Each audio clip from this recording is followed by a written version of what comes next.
Meu nome é Judite Maria Barbosa Trindade. Eu estou participando desse projeto porque participei intensamente do movimento estudantil a partir de 1967. Já comecei no movimento secundarista em Maringá, onde eu morava, e havia lá um movimento estudantil relativamente organizado. Vinham pessoas de Curitiba para Maringá, que faziam as discussões conosco. A bandeira principal naquele momento era uma bandeira muito simpática aos jovens, que era contra a guerra do Vietnã. Então agitávamos em torno desta bandeira. Mais para o final de 67, começamos a discutir o acordo McUsaid, que já estava posto.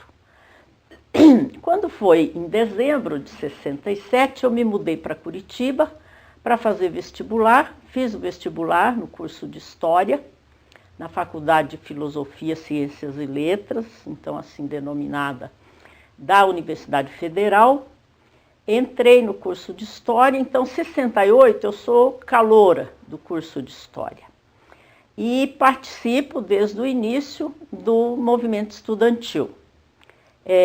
Preciso lembrar também que já tinha conhecidos atuando no movimento estudantil, tinha feito algumas amizades durante o ano de 67 e continuei participando, participei do DARP.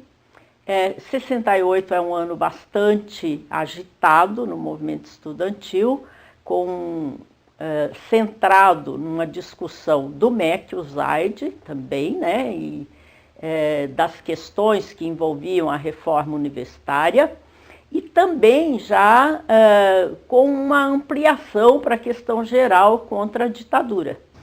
64, você estava em Maringá? 64 eu estava em Maringá, participava da Juventude Estudantil Católica, que aliás foram às ruas, eu não fui, mas também não fui por circunstâncias, não foi porque fosse contra, não tinha ainda essa visão. Participaram os membros da JEC da passeata contra o comunismo, né, que seria a família com Deus contra os comunistas, né, a grande passeata que mobilizou o Brasil todo em 64. Maringá teve uma passeata pequena, mas até significativa para o tamanho da cidade à época. Eu, por alguma circunstância, não estive presente, mas meus amigos, meus colegas de JEC estiveram lá, carregando bandeiras contra o comunismo, né? Então ainda não tinha essa ideia do golpe. Participava muito das eleições, porque meu pai era cabo eleitoral do antigo PTB. O patrão do papai era do PTB, aliás, um deputado que depois veio a ser cassado, depois foi para o MDB e acabou sendo cassado. E a gente participava, mas a eleição era uma festa, né? Aí passa o tempo e em 67, 66, 67, eu me vejo de novo envolvida com pessoas com as quais eu simpatizava, que faziam teatro na cidade, que discutiam a conjuntura nacional, discutiam teatro. O Liberdade esteve em Maringá em 67, portanto havia um clima de liberdade cultural, de liberdade política, de agitação. Mas o seu envolvimento era diferente agora, nesse momento. Agora já era filha de alguém que... Quer dizer, a política sempre esteve dentro da sua casa? A política mas de uma forma assim muito disfarçada, né? Muito não clara. Aquilo não era muito política, era no dia da eleição, às vésperas da eleição, havia uma certa liberdade para as crianças, para os jovens que acompanhavam os pais, né? Quando foi em 66, 67, aí independente dos meus pais, dos laços de família, já é uma discussão mais mais consciente, né? E mais orientada, digamos assim, por leituras, né? Então já é uma coisa mais de grupo, mais agregada. Muito interessante porque o Grêmio Estudantil nos colégios era muito atuante. Eu participava do Grêmio Estudantil do meu colégio. Vindo para Curitiba, encontro também esse clima e pessoas que eu já conhecia de Maringá, que eventualmente iam lá. O jornal da UP era impresso em Maringá, e eu conheci, por conta disso, alguns universitários. Quando eu vim para Curitiba, eu reencontro eles, já num clima universitário de grande agitação, muitas assembleias, muitas reuniões, né? E daí há uma ampliação. É aí que entra a questão da ditadura, né? Que entra a luta contra a ditadura. Até então isso não estava presente, pelo menos não de forma clara, né?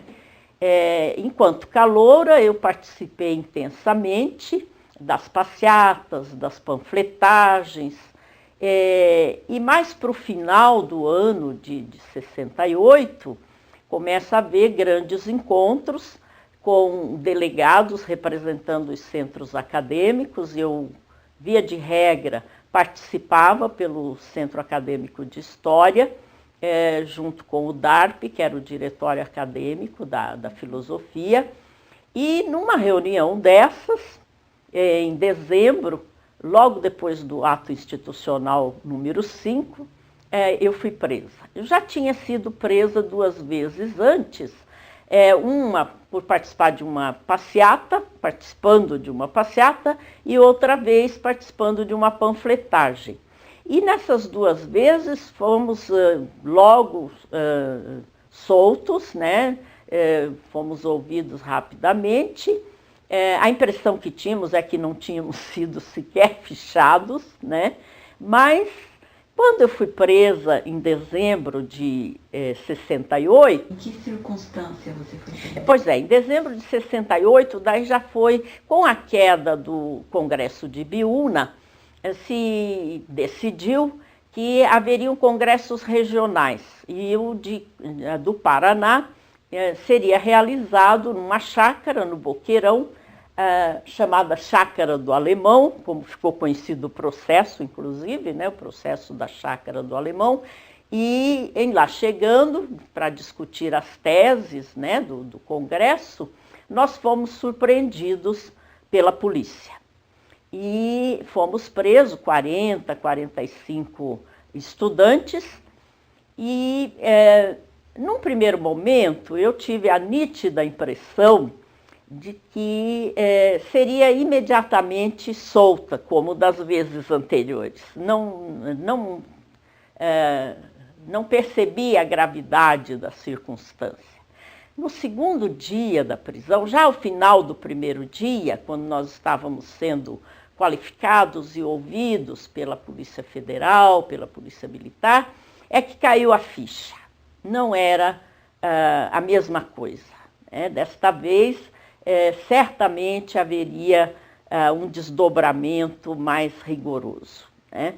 E foi o que aconteceu. Dos 45, 46 presos, eles soltaram todos e deixaram 15 lá, para serem submetidos a um processo mais rigoroso.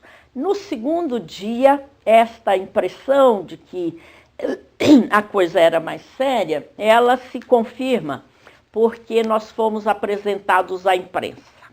Até então estávamos incomunicáveis. No segundo ou terceiro dia, fomos apresentados à imprensa. E na apresentação à imprensa, fica muito clara como estávamos sendo tratados. Éramos estudantes subversivos ou estudantes em reunião subversiva, o que estava soberbamente proibido pelo ato 5. Então aí ficou claro, caiu a ficha, para mim pelo menos, alguns já tinham mais claro essa questão, para mim caiu a ficha, a coisa agora vai ser mais séria, e realmente foi. nós fomos, depois de 30 dias, mais ou menos, apresentados à auditoria militar, onde fomos denunciados, né, qualificadamente, quer dizer, eles nos qualificaram como subversivos, o que cada um estava fazendo, e nos denunciaram num processo. Era um processo que englobava todos. A partir daí começa a correr o julgamento. Não tem liberdade provisória, não tem a possibilidade de responder em liberdade, estamos então presos, né, para ouvir a sentença final. A sentença saiu, se não me falha a memória, em torno de abril, maio, eu não tenho isso bem claro no momento, e nós fomos condenados a penas absurdas. 5 fomos condenados a 4 anos. E os demais foram condenados a 6 anos. Depois, então era uma pena desproporcional ao ocorrido, até porque a reunião nem chegou a acontecer. Nós não tínhamos começado a fazer a reunião quando a polícia chegou e prendeu todos. Você participou dessa etapa de organização? Sim, na etapa de organização participamos de várias assembleias, né? Inclusive para a retirada dos delegados, aí eu era delegada. No congresso da UNE e Ibiúna eu não era delegada, não estive lá. Outros colegas estiveram, né? Agora neste eu era delegada ao congresso. E discutíamos as teses por antecedência, né? Eram várias teses. E vocês não chegaram a desconfiar que havia algum perigo, tomaram algum cuidado? Olha, das reuniões que eu participei, não houve essa discussão. Dá a impressão que foi uma coisa assim muito desabrida, né? Ibiúna já tinha acontecido, né? Mas desta vez eu pelo menos não participei, e depois da prisão, eu refletia que acho que não houve um grande cuidado. Houve aquele cuidado básico que sempre havia em nossas ações, mas houve uma confiança de que a camuflagem era perfeita. Porque o convite era para um churrasco. Né? Um churrasco numa chácara. Isto era relativamente comum, churrascos de estudantes em chácaras, em locais alugados, né? Então, a impressão é que a camuflagem era perfeita, né? E não era, porque havia certamente um acompanhamento por parte da polícia. Depois nós viemos a saber que havia esse acompanhamento, inclusive existem documentos hoje no Arquivo Público do Paraná que evidencia isso, né? Há pouco tempo eu tive acesso a uma ficha minha com coisas que eu nunca imaginava, né? Quer dizer, a minha ficha vai até 82, por aí. Foi um ex-aluno que encontrou, quer dizer, meus alunos da universidade, pesquisando no Arquivo Público, eles encontraram coisas interessantes a meu respeito e tiravam xerox, traziam para mim, eu achava muito interessante, achei muito interessante, porque certas coisas que eu não pensava que estivesse no arquivo da polícia. Por exemplo, quando eu fui dar aula de história num colégio estadual, eu dava aula em colégios particulares, né? Pequenos colégios. Quando eu fui dar aula no colégio estadual, eu tive que fazer um pedido ao DOPS dos meus antecedentes. E eles responderam de tal forma que eu obtive as aulas, mas eu nunca sabia o que eles tinham respondido. Aí, quando muito recentemente, há cerca de alguns anos, um aluno encontrou no Arquivo Público, no meu prontuário, a resposta que o DOPS deu. Ele põe todo o meu histórico, que eu fui presa, mas autoriza, que diz que atualmente nada consta, né? Isso era 72, 73. Quer dizer, eles estavam monitorando.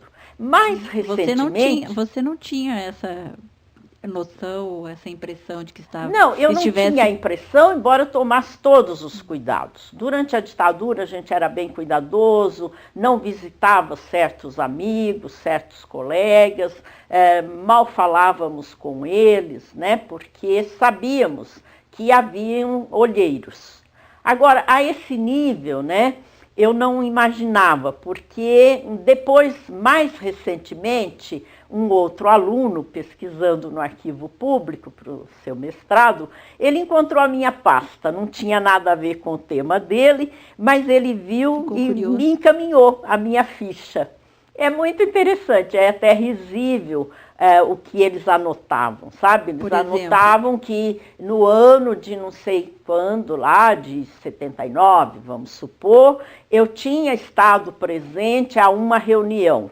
Reunião essa que eu não estive presente, mas constava na minha ficha que eu tinha estado presente. Uma reunião do MDB ou uma reunião de qualquer outro grupo de solidariedade, sabe? Eles punham lá que eu estive presente. Então, Eu já ouvi muitas histórias de pessoas contando que quando lê esses documentos quando você produzidos, lê, fica você achando, se fala, surpreende. ué, mas os documentos registram momentos que que a pessoa já esqueceu. E você está contando que lá tinham verdade. reuniões, anotações que você não participou. Porque eles têm alguns equívocos nos relatos dos agentes, né? E esses equívocos, num caso de processo, eles podem perfeitamente pesar contra você, né? Claro. Como, por exemplo, uma dessas reuniões que eu com certeza não estive, ela poderia pesar contra mim se eu fosse novamente processada por algum outro motivo, né? E uma outra reunião sem importância política que eu estive também está lá relatado. Eles tinham gente e tempo, né, para ficar na cola de pessoas que, como eu, não oferecia o menor perigo, né, porque eu não, a partir de 73, 74, a inserção política foi ficando muito difícil. Então era em torno do MDB, em torno de solidariedade a alguma greve que surgiu no final dos anos 70, né? A greve da construção civil, o movimento dos professores secundaristas, né? Da Associação Paranaense de Professores, a APP. Então, mas isso era uma participação que, a nosso ver, não punha em perigo nada, né? E não punha o Estado em perigo, a bem da verdade. No geral, era a luta contra a ditadura, né? Que era um perigo para eles. Né? Mas nesses relatos aparecem coisas muito banais, às vezes, né? E aparecem equívocos, uma reunião importante que você não compareceu e aparece como se você tivesse comparecido, então te dá uma importância política para a polícia que você de fato não tem, né? Okay, então vamos voltar, então vamos retomar a história da prisão e o tempo que vocês ficaram esperando. Daí com a prisão em dezembro, né, de 68, aí nós ficamos primeiro esperando a condenação ou nós seríamos condenados ou não. Havia uma certa esperança de que uns e outros não seriam condenados. Depois, já para o final, próximo ao julgamento, vai se consolidando a ideia de que serão todos condenados, mas não apenas tão rigorosas como foram. Então, um grupo de 10 pegou 6 anos no primeiro julgamento, e um grupo de 5 pegou 4 anos. Qual o período entre a prisão, a qualificação e essa mais sentença? ou menos 5 meses. 5 meses? Os homens mais ou menos, no né? Eu não tenho claro agora, parece que foi abril, maio, que saiu o julgamento final. Claro, entre a qualificação na auditoria, né? A oferta da denúncia, e o julgamento final decorrem várias audiências. Então, era um tal de ir para a audiência, se aprontava e lá ia, né? Para um certo faz de conta. Inclusive, o movimento fazia o movimento estudantil, ele convocava as pessoas, os estudantes, para irem assistir à farsa do julgamento. Depois eu tive acesso, também nos arquivos do DOPS, no arquivo público, eu cheguei a ver alguns desses mosquitinhos, que eram pequenos panfletos, que eram distribuídos, convocando, compareça tal dia, tal hora, na auditoria militar, que funcionava ali na Praça Rui Barbosa, né, onde hoje é a Rua da Cidadania, ali era um quartel.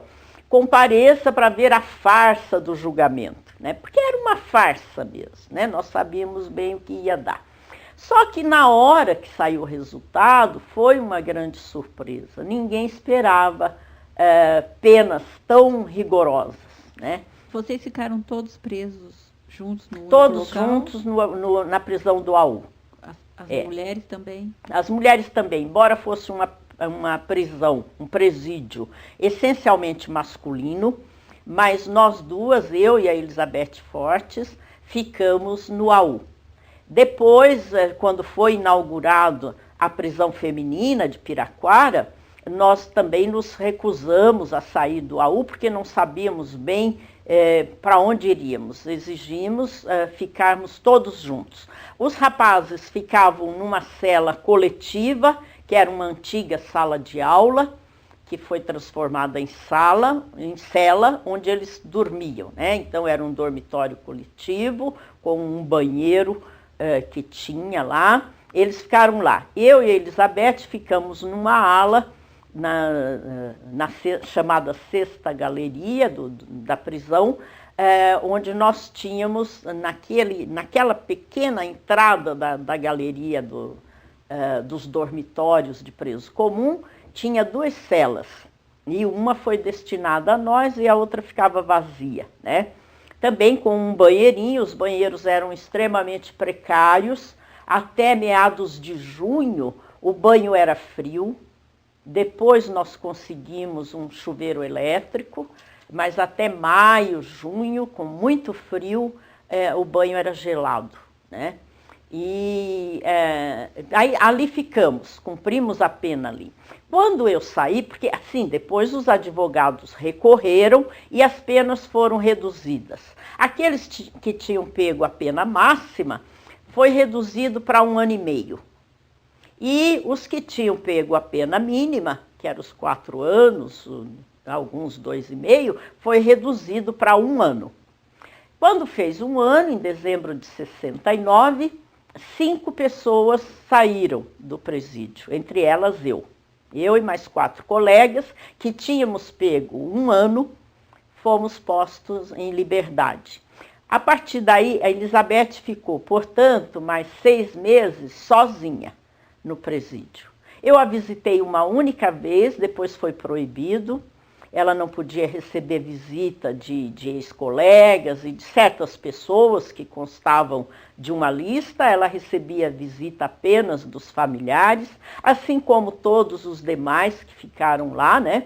Só recebiam a visita dos familiares, não recebiam visita de colegas, de amigos que estavam numa determinada lista, né? E agora eu quero falar também um pouco de o que foi 68 para mim até a prisão. 68 para mim até a prisão foi um descortinar de novidades políticas, de novas leituras, novos debates, novas relações de amizade, de companheirismo. Foi uma coisa muito rica, uma experiência extremamente rica. Eu estreitei certas amizades que eu já tinha e que mantenho até hoje, fiz novas amizades, amizades que começam na política, mas depois se estendem pela vida afora, e aquela coisa de muita passeata, muito debate, para mim foi algo muito onírico, foi uma festa realmente. Eu diria... Inclusive, eu disse isso numa entrevista, que para mim, 68 até dezembro foi uma grande festa, porque eram passeatas atrás de passeatas, reuniões após reuniões, muito debate, muito cinema, muito teatro, era uma efervescência político-cultural muito grande, né?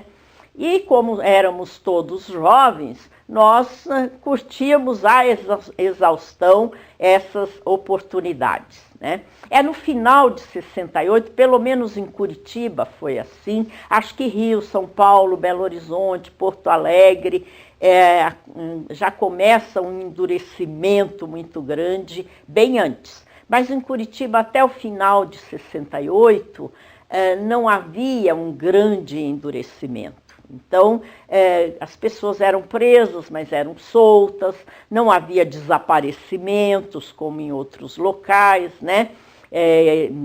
As pessoas não estavam precisando ainda se autoexilar. Não havia o pior vem depois. Não havia notícias de tortura, de Havia sequestro. Notícias de tortura, sim, nós nos precavíamos, mas elas aconteciam fora de Curitiba. Elas aconteciam, segundo as informações que tínhamos, em São Paulo, muito, no Rio, em São Paulo, Belo Horizonte, Recife, Porto Alegre, né? Porto Alegre bastante, Recife e outras cidades.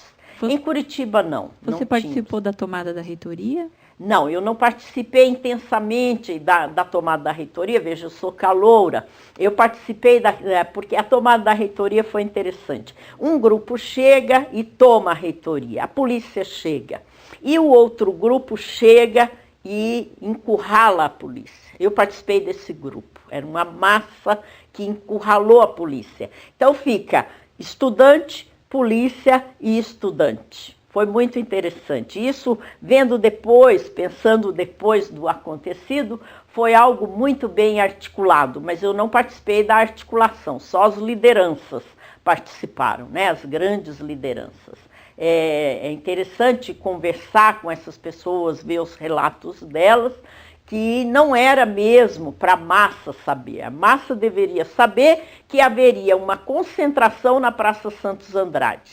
E daí, a partir da Praça Santos Andrade, provavelmente iríamos para o Centro Politécnico, que era o foco naquele momento, né? Tinha havido lá a grande escaramuça contra o ensino pago, né? Então, eu participei dessa massa que fica emparedando a polícia, né? Mas foi muito interessante, foi algo marcante também. E a partir daí se sucede vários movimentos, várias reuniões, manifestações, né? Então, o ano de 68 é um ano memorável, né, para aquela geração, realmente. A partir de 69, com o ato institucional número 5, aí fica tudo muito sério, né, muito grave. A situação para quem faz oposição, a condição de oposicionista é muito grave. Bem, nós estávamos, como eu passo o ano, né, o ano de 69, na prisão, eu acompanho de lá.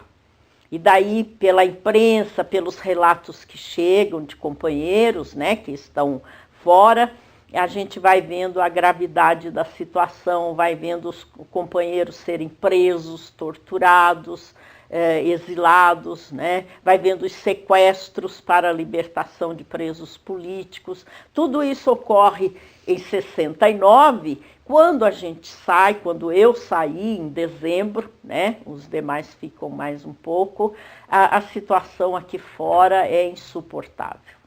Aí é que nós vamos sentir o peso da ditadura.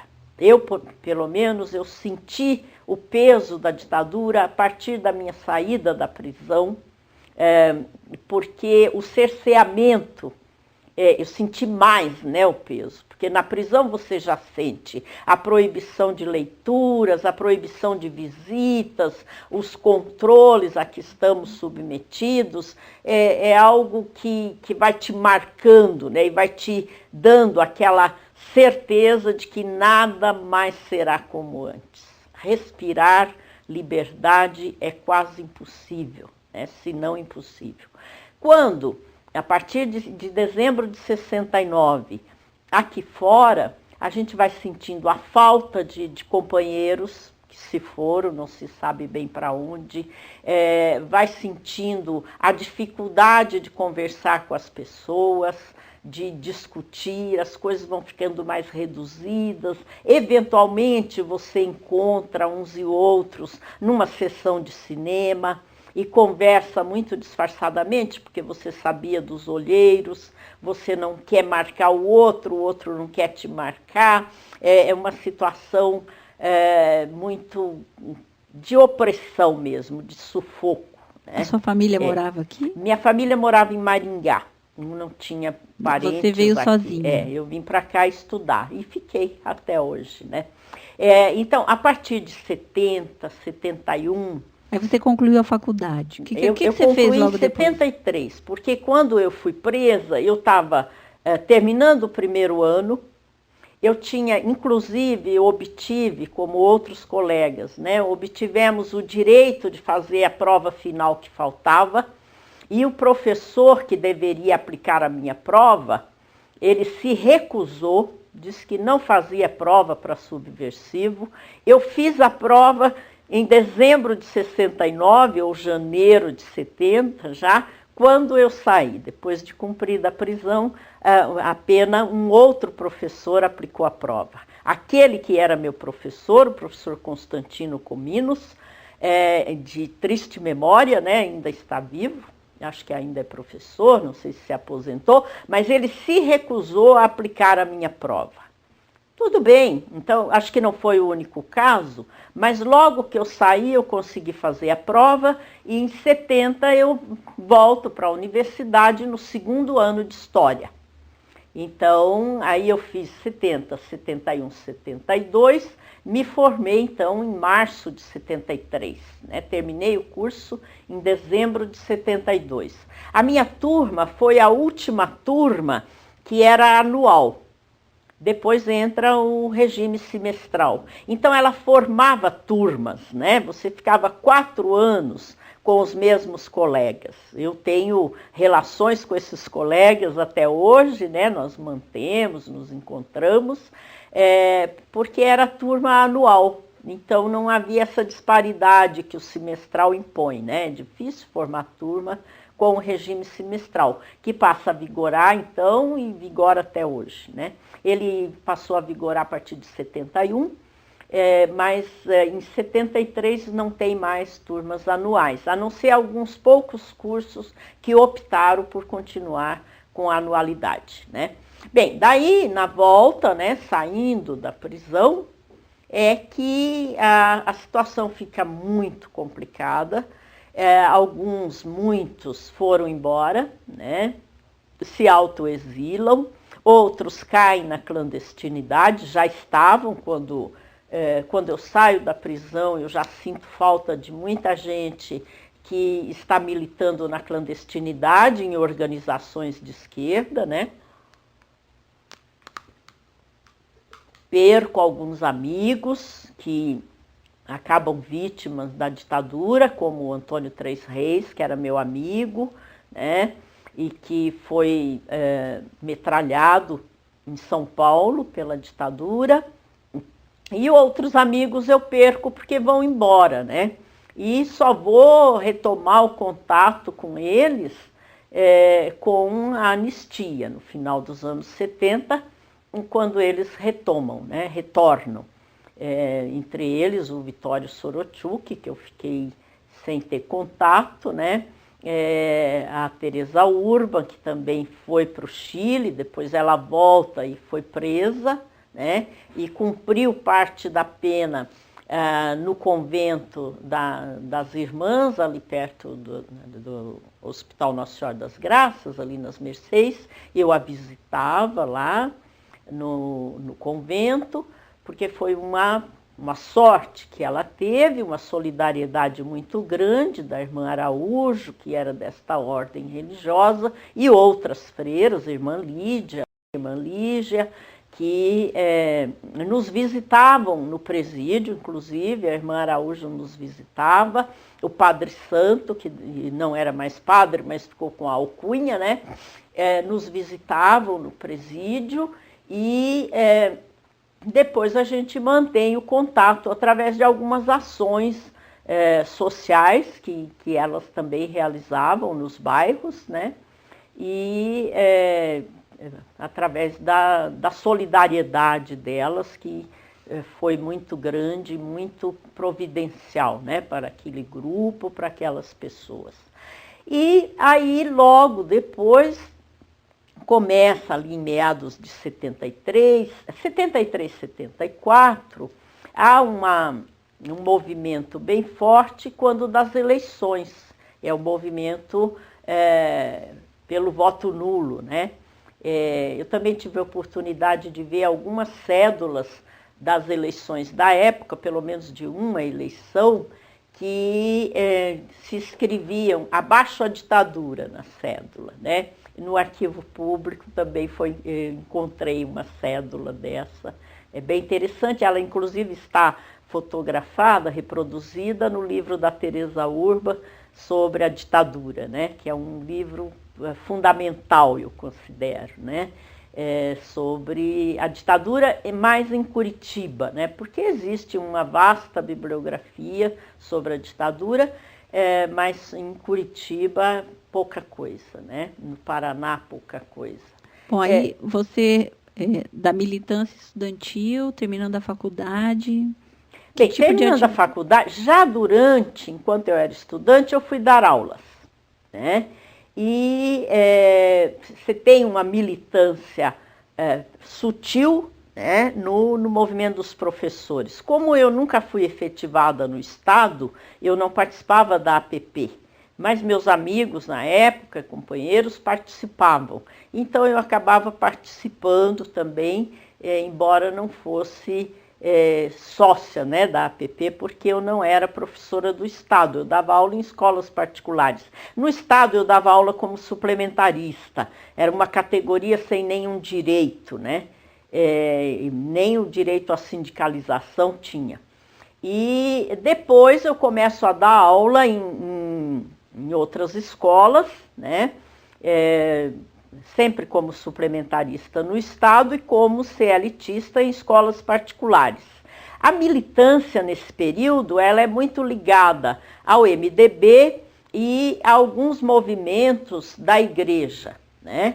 Por exemplo, o movimento pela terra na igreja, o movimento da imigração, porque é o momento da construção de Itaipu, né? Com a construção de Itaipu, o início, o mapeamento da região, há uma grande evasão populacional que sai daquela região e vai para o Mato Grosso. Aí eu já começo a trabalhar no movimento Sem Terra, o movimento pela terra, que ainda não se chamava movimento Sem Terra, vai se chamar mais tarde, ainda na Pastoral da Terra, que é a igreja que lidera. Depois tem a Pastoral pela anistia também, ele se insere. E em Curitiba, um movimento pela anistia que começa na década de 70, junto com o movimento nacional pela anistia, que eu participei também desses movimentos. Nós participávamos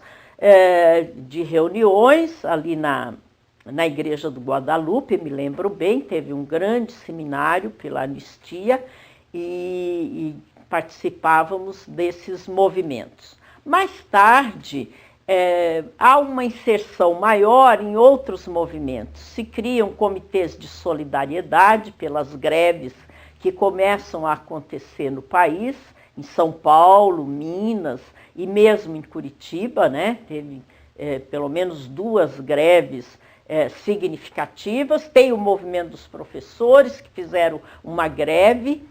A APP puxou uma grande greve camuflada com o título de congresso, era um congresso dos professores, mas na verdade era uma paralisação, e nós participávamos desses movimentos. Até que mais para o final dos anos 70, começa a haver, a ditadura na verdade entra em crise, né? E a oposição ela se articula melhor em torno da bandeira da anistia e depois da bandeira das diretas, né? Aí já são novos ares, né, que estão surgindo. Mas no período anterior você tem as organizações clandestinas, que No Paraná, elas têm uma militância um pouco menor, mas em outros locais do país tem uma militância muito forte. Tem a guerrilha do PCdoB no Araguaia, né, que a gente acompanha, consegue algumas informações através da imprensa alternativa, que teve um papel fundamental nesse período, o Jornal Movimento, Opinião, né, o Pasquim, tiveram um papel muito importante, né, esses jornais. Sobre os movimentos, as organizações, chegou a participar de alguma formalmente? Não participei como membro ativo de nenhuma organização. Quando eu fui presa, eu estava estudando alguns documentos, mas aí o período da prisão interrompe e quando eu saio elas já estão se acautelando, né? Porque muitas já tiveram prisões significativas, né? Eu não cheguei a participar ativamente, né? Teria participado com certeza, mas não cheguei a participar, né? Eu costumava dizer que a prisão me protegeu de certa forma, porque 69 foi o ano de grande adesão a essas organizações. Ainda antes da prisão, havia, além das reuniões do movimento estudantil, né, que eram várias, das manifestações, haviam grupos de estudos paralelo ao movimento estudantil, discutindo as propostas várias das várias tendências. Então havia desde o MR8, de onde sairão depois muitos que irão para a LN, havia o POLOP, havia o PCBR, que é um dos primeiros, um grupo que rompeu, né, com o Partido Comunista Brasileiro, porque achava que o Partidão era reformista mesmo, né? Então eles rompem e fazem a proposta de luta armada, de uma radicalidade maior. E essas propostas, AP e outras, que eu não vou lembrar de memória, era uma salada de letrinhas, porque eram várias as organizações, dentro do movimento estudantil circulavam essas propostas para algumas pessoas, claro, não era algo de massa para se abrir maciçamente, porque aí exigia um cuidado, uma segurança maior, um treinamento de segurança maior, e então esses grupos paralelos, além de estudos de clássicos, estudavam documentos dessas organizações. Eu, na época, estudava documentos da tendência da dissidência da Guanabara, que depois dá o MR8, que depois dá a LN, depois vai Palmares, e elas vão mudando, se aglomerando, se dividindo, né? Eu estudava esses documentos, cheguei a estudar documentos do PCBR também, mas não cheguei a ser integrada. Então, eu era uma ampliação, se usava muito esse termo, quer dizer, as organizações se ampliavam buscando esses contatos, né, de pessoas com potencial para uma luta fora do movimento estudantil e montavam esses grupos de estudo. Varávamos à noite discutindo documentos, né, tínhamos fôlego para isso e daí com a prisão eu particularmente perdi esses contatos, né? Fico acompanhando de longe e vendo, em alguns casos, as prisões ocorrerem, né? Como foi o caso da POLOP, né? Que houve aqui em Curitiba prisões e no Brasil afora, o caso do PCBR e de outras organizações. Mas elas continuam funcionando, né? E quando, a partir de 70, quando eu saio da prisão, eu continuo recebendo informações, contatos esporádicos, né, dessas pessoas, né, e dessas organizações, através de pessoas que eu conhecia ou que não conhecia tanto, mas sabia que estavam ligados, e a gente retoma, paralela a uma fachada, né, de não participar de nada, você tem certas proibições, né? Algumas veladas, outras muito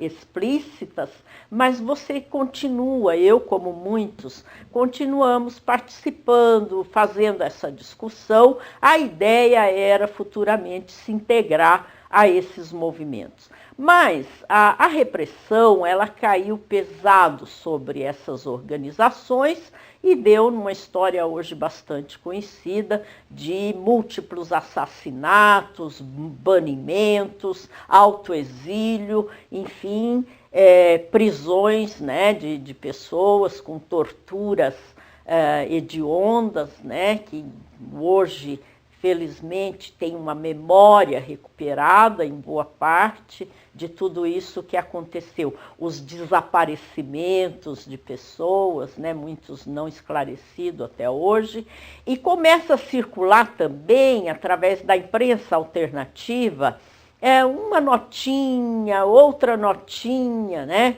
sobre isso. Então, de certa forma, a prisão, para você, foi algo que a livrou, que a impediu, né, de certa forma, eu costumo dizer, né, que ela me protegeu de uma radicalidade maior, né, que com certeza eu teria saído do movimento estudantil, como muitos saíram, né, nem concluíram os cursos, e ido para uma outra militância. Isso em 69 era quase que inexorável, sabe? Estava posto, não dava mais para ficar só no âmbito do movimento estudantil. E nem recuar. Até porque ele também é barbaramente reprimido, né? Recuar nem pensar. Não tem como recuar. A gente dizia, recuar só se desbundar, né? Só se realmente pular fora, renegar aquilo, né? E nesse sentido a esquerda, né? Nós da esquerda éramos muito rigorosos com os colegas, né? Às vezes até demais.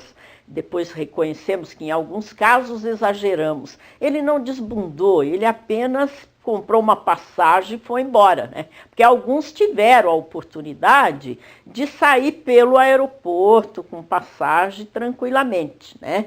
Antes que ficasse pior. Quando lá fora é que foram denunciados. Mas antes que o fosse, alguns conseguiram sair assim, né?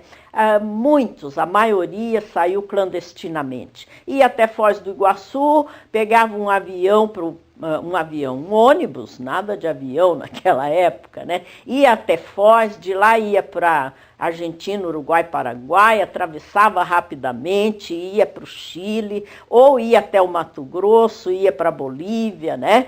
Foram inúmeros os casos, ia até Porto Alegre, que ali era fácil de atravessar.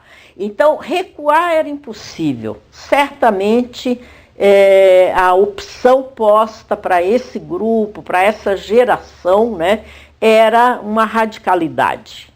A ditadura radicaliza de um lado e eles tiveram, a opção era radicalizar mesmo. Inúmeras ações foram feitas, bem-sucedidas por essas organizações, né, até que começam a ser triturados, presos, mortos, a queima-roupa, né, fuzilados, mortos na tortura, barbaramente torturados e depois condenados a penas absurdas, né, e isto por um período bem delimitado da década de 70, isso era o cotidiano, você só tinha notícia de companheiros desaparecidos, porque conseguíamos, por algumas vias, listas dos desaparecidos, conseguíamos notícia de alguns, o fulano foi visto não sei aonde, e daí dava aquele alento, né?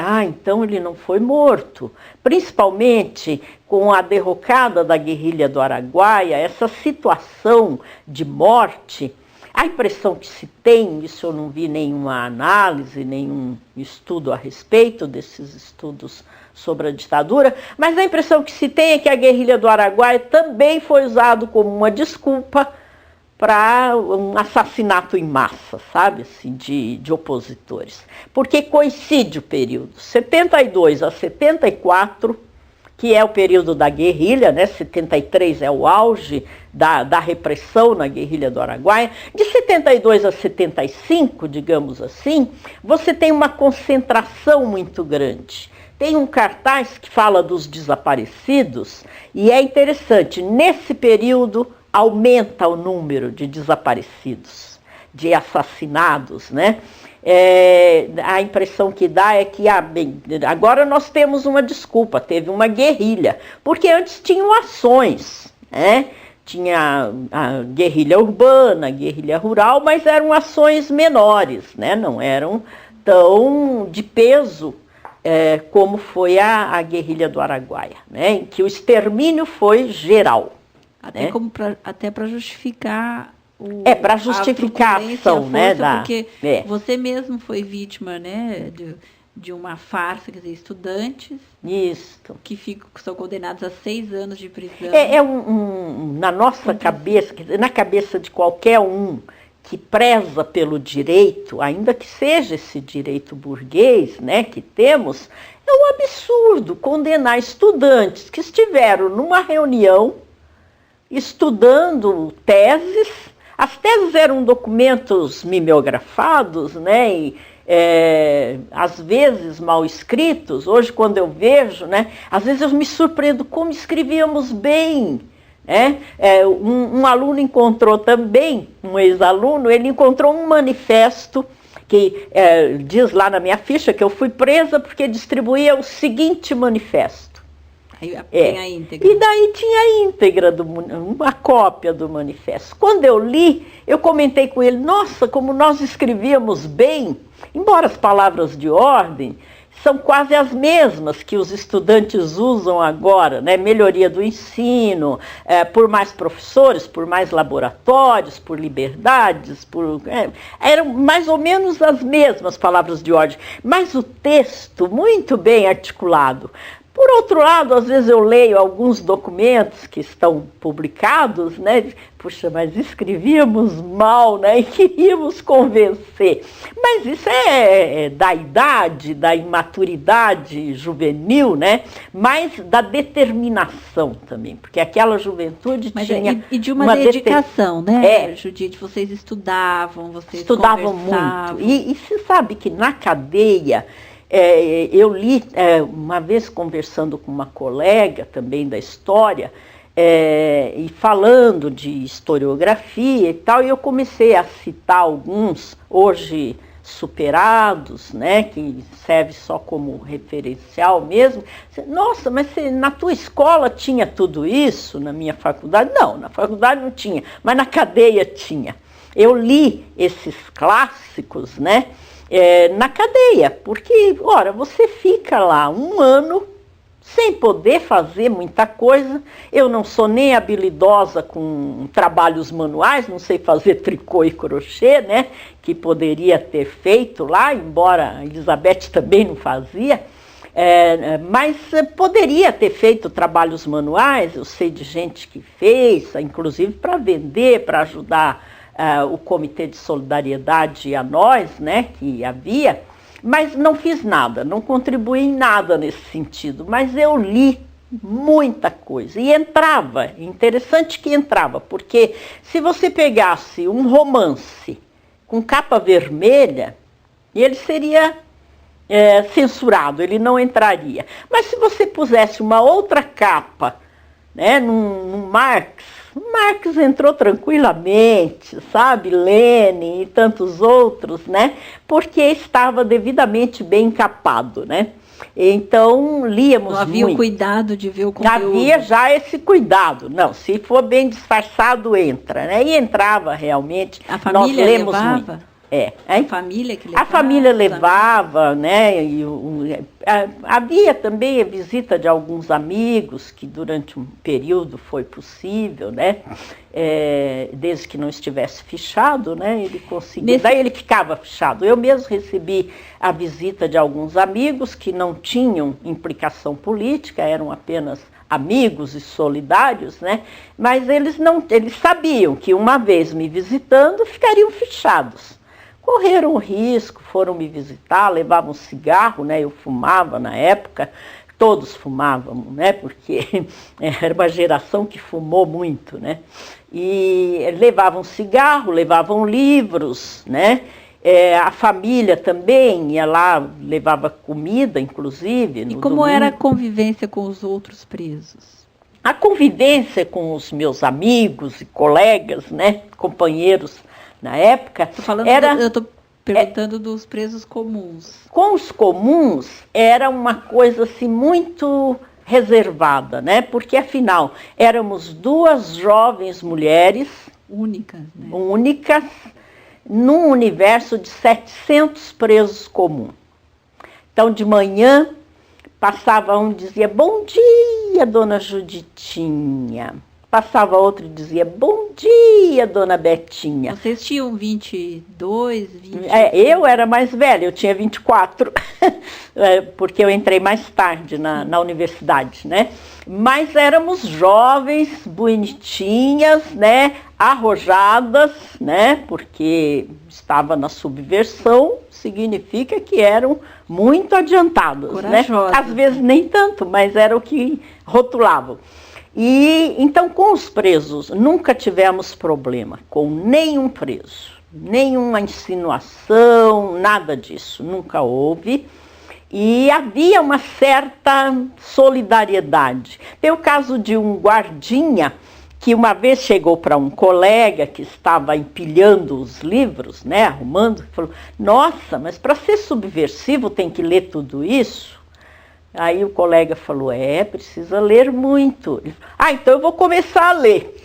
Sabe? Porque havia uma certa solidariedade, uma certa admiração. Um prestígio. Um prestígio. Isso realmente, preso político gozava de prestígio. Acho que gozou de prestígio até o seu final. Tanto é que uma questão que eu sempre levanto nesses debates, o aparato repressivo contra preso político, a tortura e toda a materialidade da tortura, ela se passou com todo o rigor e sadismo para o preso comum. Essa é uma questão que nós não podemos, inclusive tortura nunca mais, não pode deixar de discutir. A tortura está arraigada no aparato policial. E ela é usada hoje contra quem? Contra os presos comuns. A minha amiga Teresa Urban, de saudosa memória, né, ela se batia muito por isso. Nós temos que fazer algo, sabe, para mostrar isso ao público, sabe? Que ele roubou, ele cometeu delitos, não só roubos, furtos e outros delitos, mas é um ser humano, tem que ser preservado desse aparato material e mental, sabe, que está introjetado, o aparato mental está introjetado no policial. É uma coisa horrorosa isso, né? A institucionalização da tortura, né, ela não acontece só nesse período. Não, ela está pronta. À medida que ela se transferiu do preso político para o preso comum, para o bandido, como eles gostam de falar, do subversivo para o bandido, nunca nos chamavam de bandido, nos chamavam de subversivo. É uma outra categoria que impunha um certo respeito. Eu não sou bandido, sou subversivo. Havia essa mentalização. À medida que o aparato sai daqui e vai para lá, ele está pronto para voltar para cá. Isso me angustia muito, sabe? Eu não encontro formas de intervir nisso, não vejo movimentos bem articulados trabalhando nesse sentido, que eu gostaria muito. Você, além da tortura psicológica, você foi torturada fisicamente? Não, tortura física não sofri, né? Nós não sofremos. Uma colega que esteve presa conosco, a Janete, foi barbaramente torturada. E para nós foi uma situação muito torturante, porque eles vinham pegá-la na nossa cela, ali pelas 5 da tarde. Eles quem? E devolviam de madrugada o DOI-CODE. Estraçalhada, era o DOPS na época. Aqui em Curitiba não se falava em DOI-CODE, né? Era o DOPS e a Polícia Federal. Eles vieram 3 vezes. Do delegado Osias Algael. O Osias foi delegado, depois foi substituído por um outro que eu não me lembro o nome, né? Mas o DOPS e a Polícia Federal veio 3 vezes buscá-la. Na terceira vez, eles não conseguiram levar. Porque aí foi feito um barulho muito grande, nós tínhamos a canequinha de tomar café, que é uma canequinha de alumínio, né? E batia a canequinha nas grades, gritava, e alguns presos comuns também engrossaram o couro para que ela não fosse levada na terceira vez. Mas aí ela já estava estraçalhada, porque na primeira vez ela era pequenininha, acho que não tinha 1,5 metro de altura, magrinha, e foi barbaramente torturada. Você tem contato com ela? Não tenho, eu sei que eu estive com ela uma vez só nessas décadas todas, e ela era professora na Federal do Rio Grande do Sul. Eu não tenho contato com ela. Talvez o Dácio, o Décio Goulart, né? Que foi Dácio Vilar. Dácio Vilar. O Décio era a Goulart era o Mauro, né? Que faleceu. O Décio talvez tenha contato, talvez o Hélio Urnal tenha contato com ela, que foram meus colegas, né? Mas eu não tenho contato. Eu gostaria até de ter, mas não tenho. Mas ela foi barbaramente torturada e depois foi solta, sem sequer um pedido de desculpa. Ela não chegou a ser processada. É mesmo? Não chegou a ser processada. E esse é um exemplo do que acontecia todo dia, né? A própria a Beatriz Fortes também foi barbaramente torturada e sem um pedido de desculpa, que seria um pedido hipócrita, foi solta com todas as suas marcas, né? Com todas as suas sequelas, né? Agora, lá dentro, nós tínhamos uma relação muito boa, principalmente os rapazes, né? Com os presos comuns. Queria só ir concluindo para mostrar como que era a relação, né? Os presos comuns, eles circulavam pela cadeia. E os rapazes também, eles saíam para tomar sol no pátio grande, para jogar futebol, jogavam contra os outros, né? Montavam times, então tinha uma boa relação, com um nível de discussões, de observação muito boa. Eu e a Elizabeth Fortes, nós não tínhamos essa relação, até por precaução mesmo, porque imagine um universo masculino e 2 mulheres, né? E 2 mulheres com consciência da sua situação perante a sociedade e o direito, né? A política. Então, nós não tínhamos, né? Com os guardas, com os carcereiros, né? A relação era boa, era amigável, né? Dos 2 lados, não chegava a ter... Porque como não houve tortura na prisão, mesmo a Janete, ela foi torturada fora da prisão, né? Como lá não tinha um aparato de tortura voltado para os presos políticos, né? Nós tínhamos uma relação razoável, né? Uma relação social amigável com os carcereiros, com o pessoal da administração. Tinha um chefe da carceragem, seu Francisco, que era muito ruim, muito, como se diz, ele era pernóstico, sabe? Ele não perdia a chance de soltar algum xiste, algum comentário sobre subversivos, né? Tipo, subversivo tem mais é que morrer, não sei o quê, né? Mas ele não tinha poder para nada, ele só tinha poder de fazer comentários desastrosos, né? Além dos estudantes, que outros presos políticos? Depois chegou um pessoal do Partidão, de União da Vitória, de Porto União ali, de União da Vitória com certeza, chegaram alguns, inclusive o Hemógenes, que depois se tornou grande amigo, porque também era professor de História, né? Eu fazia História, depois me tornei professora de História.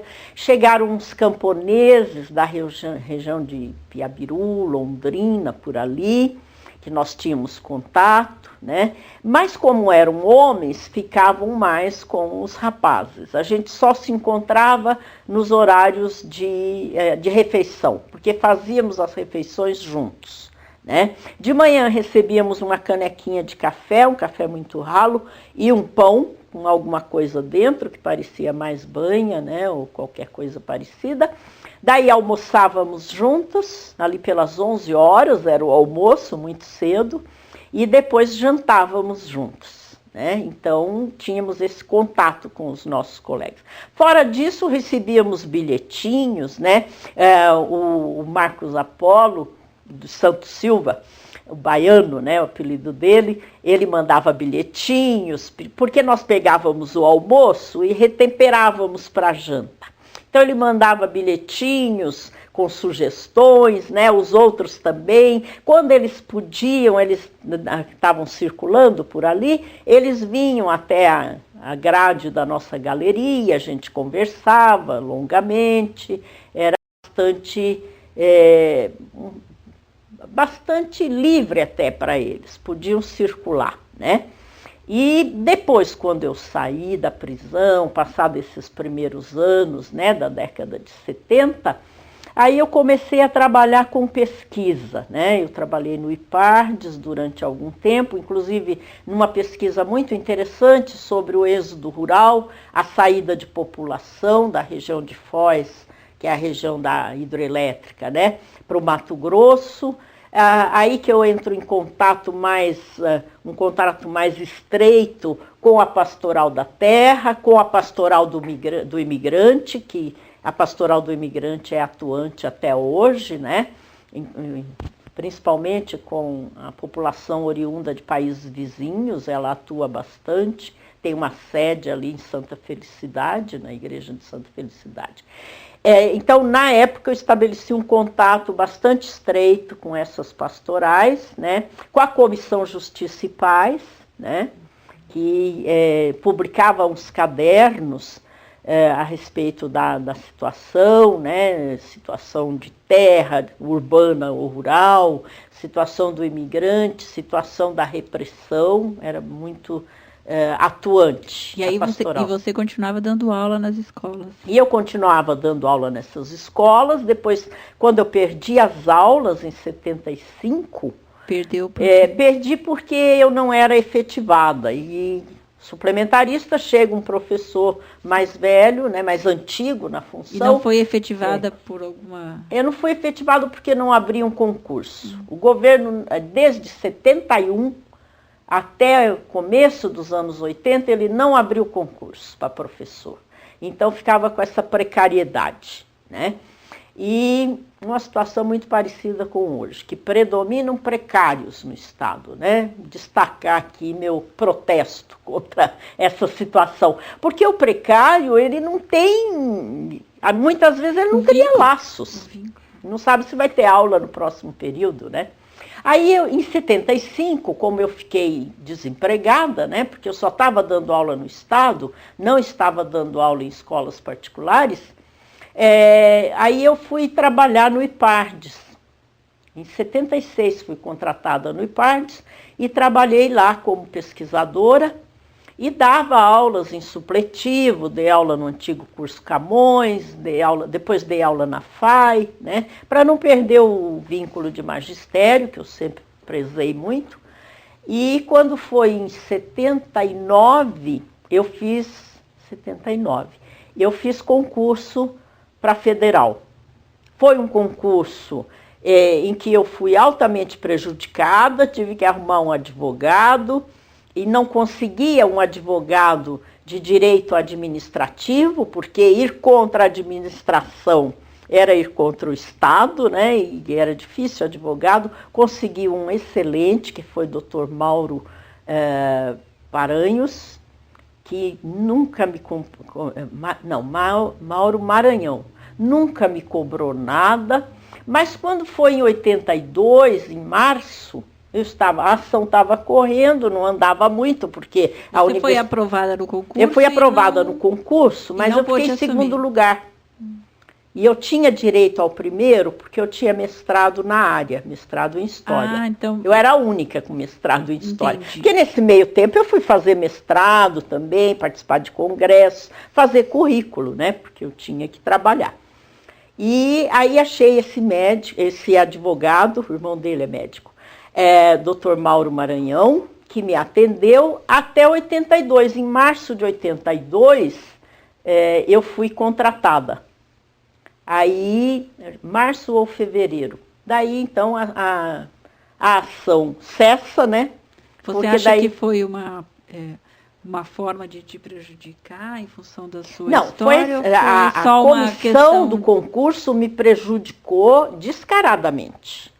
Ela, como na prova didática não dava para prejudicar, porque ela era pública, na prova escrita não dava, porque tem a leitura pública, qualquer um vai lá assistir a leitura, e eu convoquei, junto com outros colegas, convocamos várias pessoas, muita gente para assistir.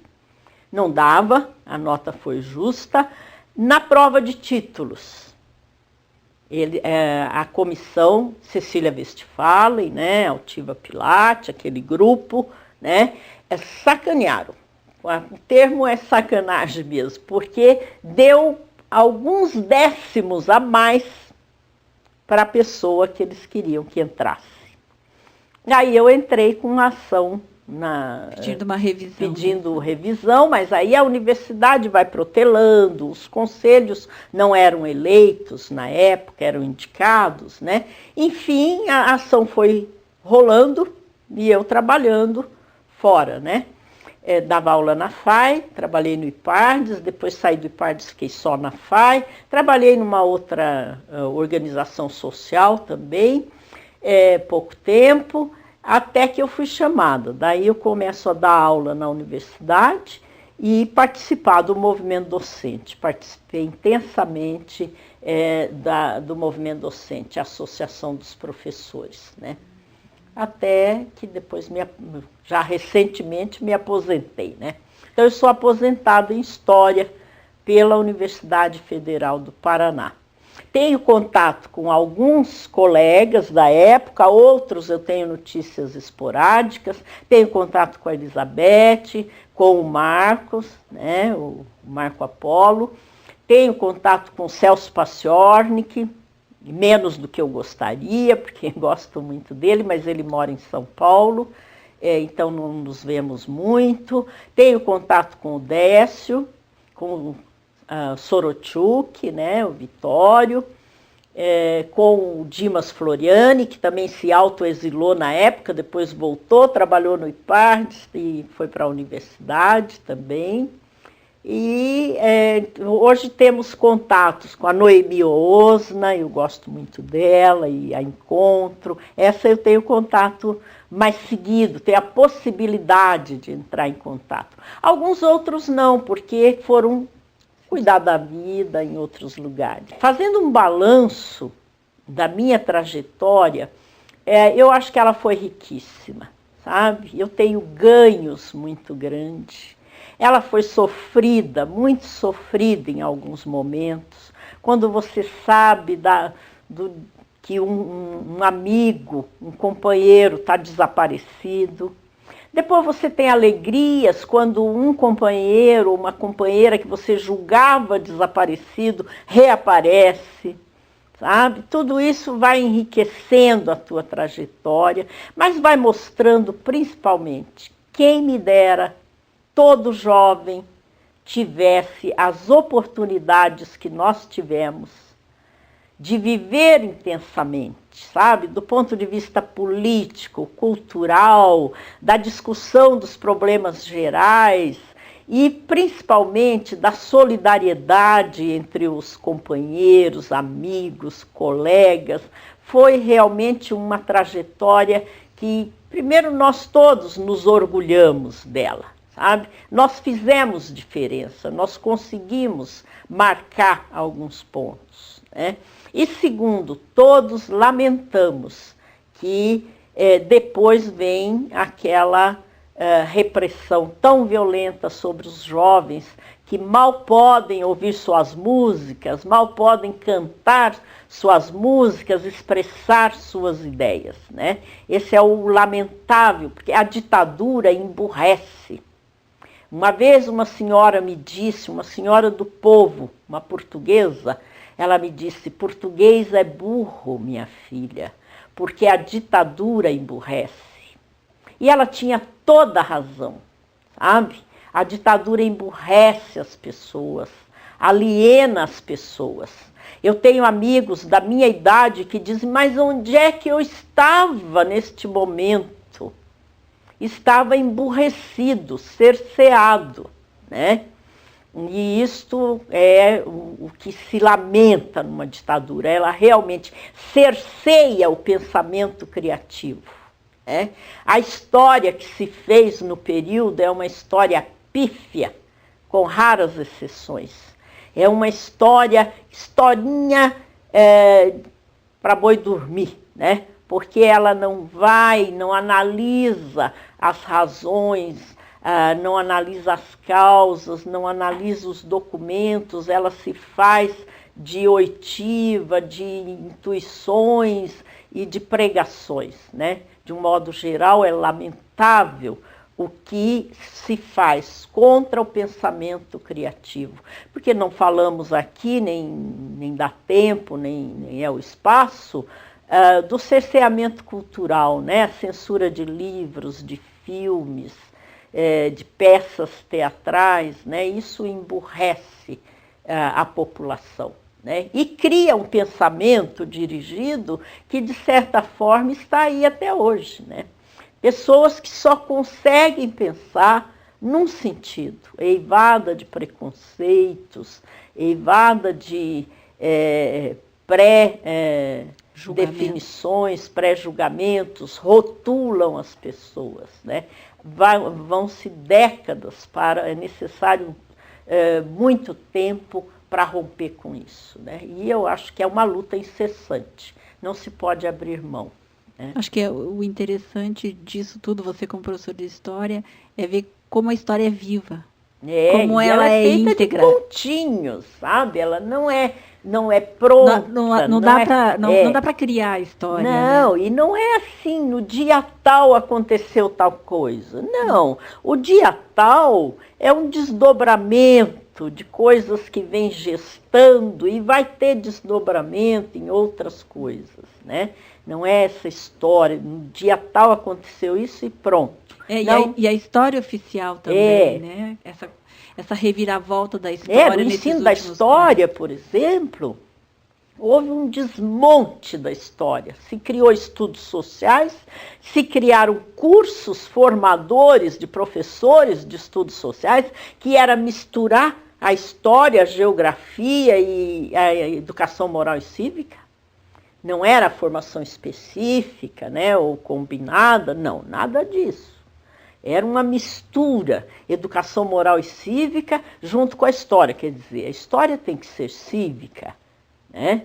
Eu sou da época do OSPB. O SPB ainda ele tem uma história diferente, porque ele é criado lá em 46, sabe? O SPB não é desta época.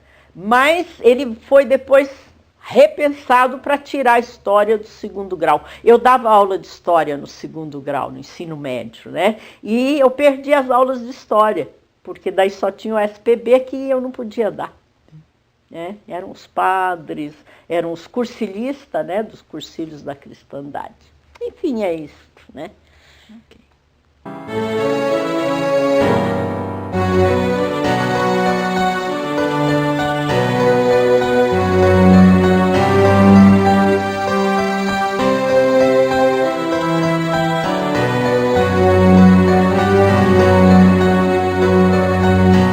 Ouça bem esta canção, ela fala pra você. Ela fala de um tempo que ninguém pode esquecer. de um tempo em que alguns homens impuseram a tirania, muitos outros responderam com a sua rebeldia. Os tiranos implantaram longa noite de terror, tentaram calar a todos, provocando muita dor. Censuraram a cultura e toda a cidadania, calaram toda a voz, promovendo a vilania.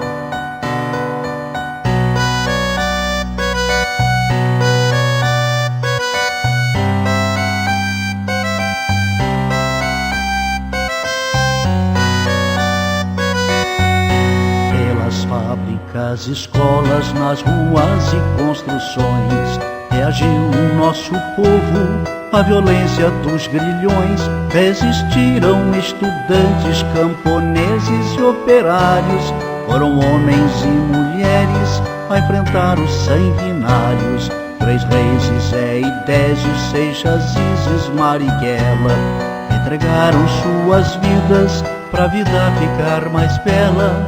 Muitos outros foram mortos por lutar contra a opressão, ou desaparecidos, ou no exílio ou na prisão.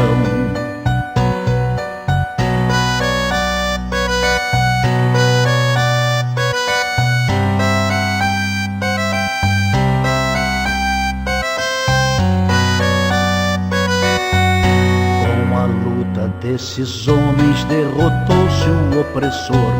Muito sangue derramado, muita lágrima e suor. Quem tem medo de retorno não se sinta equivocado. O terror que foi um dia poderá voltar dobrado. A mesma vigilância de quem ama a liberdade poderá impedir que volte o império da maldade. Mas a luta continua por justiça e pelo pão, pela reforma agrária, por saúde e educação.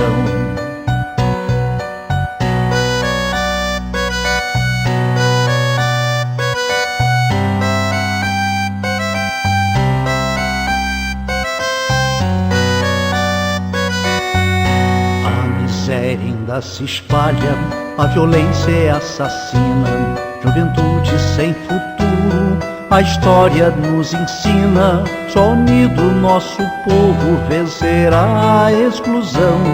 Um homem tendo por outro sentimento de união.